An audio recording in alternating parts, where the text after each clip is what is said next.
तो फ्रेंड्स, जब भी हस्बैंड वाइफ के बीच में कोई डिस्प्यूट होता है और डिस्प्यूट बहुत ज़्यादा बढ़ जाता है और हस्बैंड जो है वो डिवोर्स का केस फाइल करते हैं, तो अक्सर ऐसा देखा गया है कि जो वाइफ है वो 498A की FIR ज़रूर कराती है।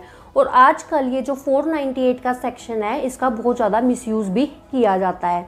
ऐसे में जो हस्बैंड है वो सबसे पहले ये ट्राई करता है कि पुलिस उसको अरेस्ट करे या परेशान करे, उससे पहले वो एंटीसिपेटरी बेल ले ले, यानी कि अग्रिम जमानत ले ले।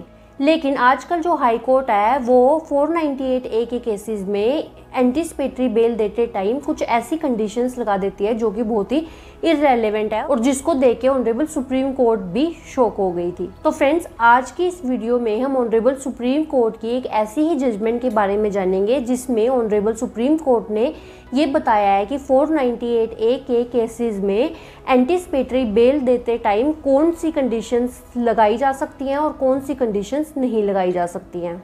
और साथ में ही हम इन डिटेल जानेंगे कि आखिर ये एंटीसिपेटरी बेल यानी कि अग्रिम जमानत क्या होता है, इसको आप कैसे ले सकते हैं, कहाँ से ले सकते हैं, और 498A के केसेस में आप ऐसा क्या कर सकते हैं कि आपको जल्दी से अग्रिम जमानत ईजिली मिल जाए। तो फ्रेंड्स, मैं हूँ एडवोकेट ज्योति और आप देख रहे हैं हमारा चैनल लीगल स्टोर हाउस। अगर आपने हमारे चैनल को अब तक सब्सक्राइब नहीं किया है तो चैनल को सब्सक्राइब कर लें और नीचे दिए गए बेल आइकन को भी ऑन कर लें, क्योंकि लॉ से रिलेटेड ऐसी इंपॉर्टेंट इन्फॉर्मेशन हम आपके लिए लेके आते रहते हैं। तो फ्रेंड्स, बिना किसी देरी के शुरू करते हैं आज की इस वीडियो को। तो फ्रेंड्स, जिस केस में इस लॉ पॉइंट को डिस्कस किया गया है उसका नाम है Sudeep Chatterjee versus state of Bihar and another. तो 2024 की रिसेंट ऑनरेबल सुप्रीम कोर्ट की जजमेंट है। अब हम इस केस के फैक्ट्स के बारे में जान लेते हैं। तो फ्रेंड्स, इस केस में हस्बैंड वाइफ की शादी होती है जिसके कुछ टाइम के बाद उन दोनों के बीच में डिस्प्यूट्स होने लगते हैं, लड़ाई झगड़े बहुत ज़्यादा बढ़ जाते हैं और डिस्प्यूट इस हद तक बढ़ जाता है कि हस्बैंड जो है वो under section 13 of Hindu marriage act divorce की पिटीशन फाइल करते हैं, जिसके बाद जो वाइफ है वो 498A की FIR अपने हस्बैंड के खिलाफ दर्ज करवाती है। और जैसे ही हस्बैंड को इस FIR के बारे में पता चला तो उसने सोचा कि सबसे पहले मैं अग्रिम जमानत ले लूँ। तो सबसे पहले तो हम ये जान लेते हैं कि आखिर ये एंटीसिपेटरी बेल यानी कि अग्रिम जमानत होता क्या है। तो सेक्शन 438 ऑफ CRPC बात करता है एंटीसिपेटरी बेल यानी कि अग्रिम जमानत के बारे में, और वहीं नए कानून BNSS के सेक्शन 482 में बात की गई है एंटीसिपेटरी बेल की। और ये जो दोनों सेक्शन है वो बिल्कुल ही सेम है।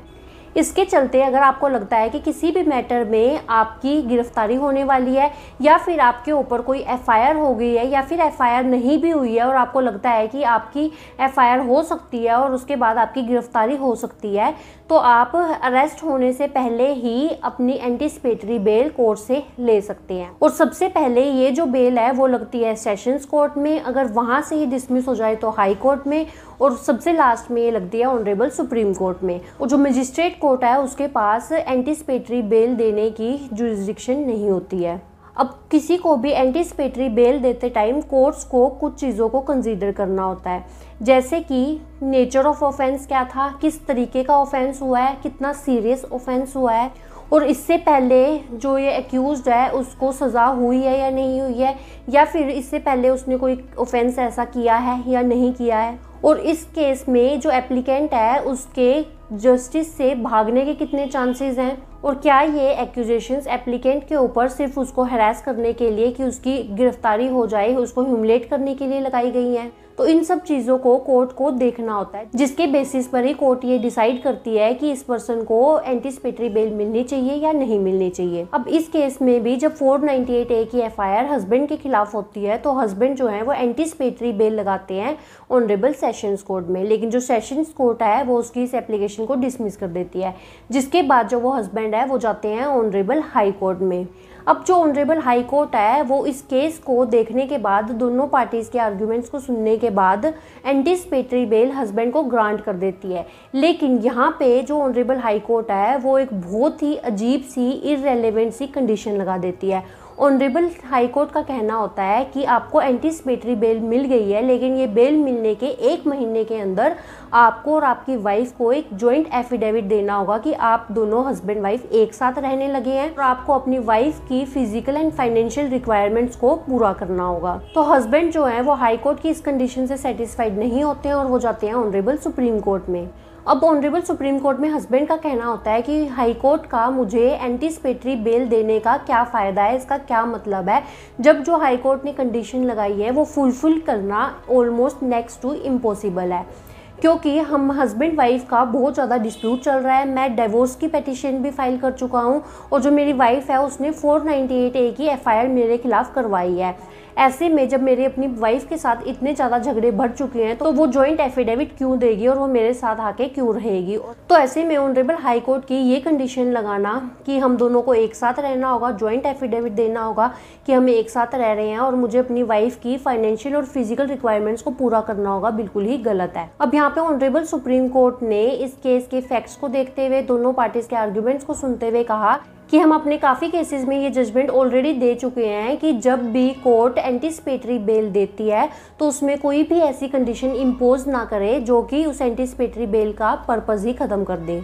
और 498A के केसेस में जो एंटीसिपेटरी बेल है उसका सबसे मेन पर्पस ये है कि जो एक्यूज्ड है उसकी प्रेजेंस को कोर्ट में सिक्योर किया जाए, कि जब भी जो कोर्ट है, ट्रायल कोर्ट है या फिर IO है, वो इन्वेस्टिगेशन के लिए एक्यूज्ड को बुलाए तो वो वहाँ पे प्रेजेंट हो। सिर्फ यही सिक्योर करना इस एंटीसिपेटरी बेल का पर्पस होता है। तो ऐसे में ये जो कंडीशन हाई कोर्ट ने लगाई है वो बिल्कुल ही गलत है। तो इस केस में जो ऑनरेबल सुप्रीम कोर्ट है वो हस्बैंड को एंटीसिपेटरी बेल ग्रांट कर देती है और हाई कोर्ट ने जो कंडीशन लगाई होती है जॉइंट एफिडेविट की और रिक्वायरमेंट्स पूरी करने की, उसको खारिज कर देती है। तो फ्रेंड्स, अगर आपके ऊपर भी 498A का केस हुआ है और आप एंटीसिपेटरी बेल लगाते हैं तो आपको ये ध्यान रखना है कि कोर्ट आपके ऊपर ऐसी कोई भी इनप्रपोर्शनेट कंडीशन ना लगाए। तो फ्रेंड्स, आई होप ये वीडियो आपको यूजफुल लगी होगी, इन्फॉर्मेटिव लगी होगी। अगर ये वीडियो आपको अच्छी लगी है तो वीडियो को लाइक करें, शेयर करें। अगर आपने हमारे चैनल को अभी तक सब्सक्राइब नहीं किया है तो चैनल को सब्सक्राइब कर लें। तो फ्रेंड्स, इस वीडियो में इतना ही। अपना कीमती समय हमें देने के लिए धन्यवाद।